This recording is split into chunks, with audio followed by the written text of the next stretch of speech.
ये तो सरकार अलैहिस्सलातु वस्सलाम की शान है कि करीम आका सल्लल्लाहु अलैहि वसल्लम को अल्लाह ने इतना नूर बना के भेजा है। अब एक तरफ रब्बे कायनात ने फरमाया कि वो सोना कमली वाला नूर बन के आया है। बहुत सारे लोग कहते हैं कि नबी अलैहिस्सलातु वस्सलाम नूर नहीं, सिर्फ बशर हैं।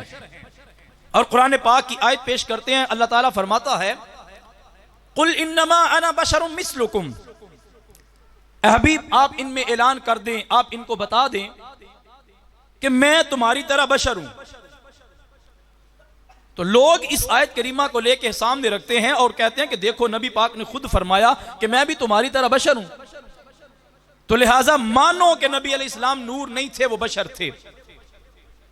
लेकिन वो बहुत सारे लोगों को धोखा देने की नाकाम कोशिश करते हैं और बाज़ औक़ात वो कामयाब भी हो जाते हैं, इसलिए कि हम दीन की समझ नहीं रखते, हम पढ़ना लिखना कम जानते हैं, जिसकी वजह से हम धोखे में भी आ जाते हैं।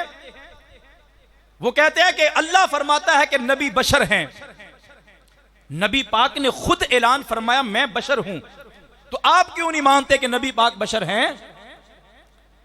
अजीज़ा ने मोहतरम, मैं इसको समझाने के लिए कुरान पाक की एक आयत आपके सामने रखता हूं। जब हजरत आदम अलैहिस्सलातु वस्सलाम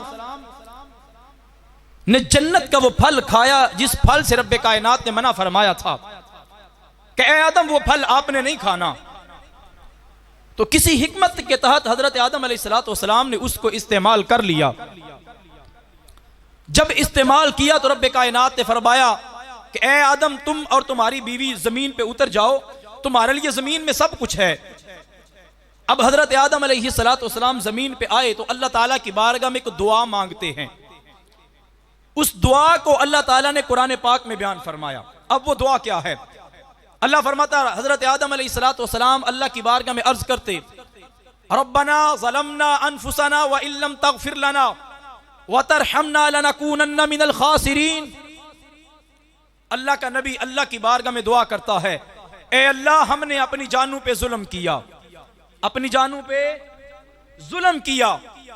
ये अल्लाह का नबी जुल्म की निस्बत खुद अपनी तरफ बयान फरमा रहा है और कुरान पाक की आयत भी है।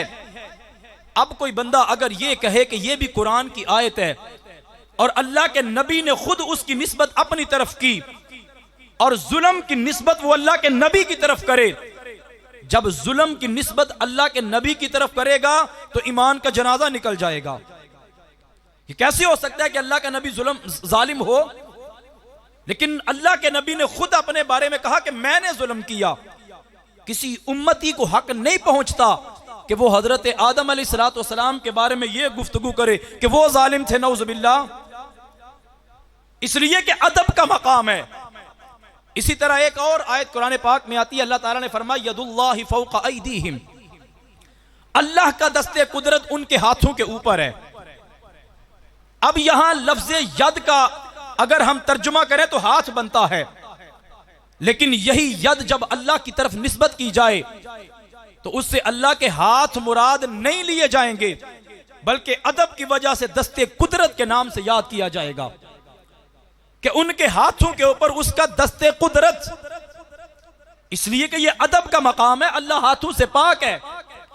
जिस तरह यहां अदब है, कोई बंदा ये नहीं कह सकता कि अल्लाह ने कुरान में फरमाया बशरुम मिस्लुकुम, तो तुम भी कहो, तुम भी अकीदा रखो कि नबी अलैहिस्सलातु वस्सलाम तुम्हारी तरह बशर बन के आए हैं। ये तो मेरे सरकार की आजिज़ी है कि दीगर अंबिया आए, बड़े बड़े मौजज़ात का ज़ुहूर किया, उनके हाथों से रब्बे कायनात ने ऐसे ऐसे काम करवा दिए कि जो अक्ले इंसानी में समा नहीं सकते थे। तो लोगों ने उनके मौजज़ात को देख के किसी को खुदा बना लिया, किसी को कहा कि तू खुदा का बेटा है। तो नबी अलैहिस्सलातु वस्सलाम ने फरमाया कि उनके कमालात से ज्यादा तो अल्लाह ने मुझे कमालात अता फरमाए हैं।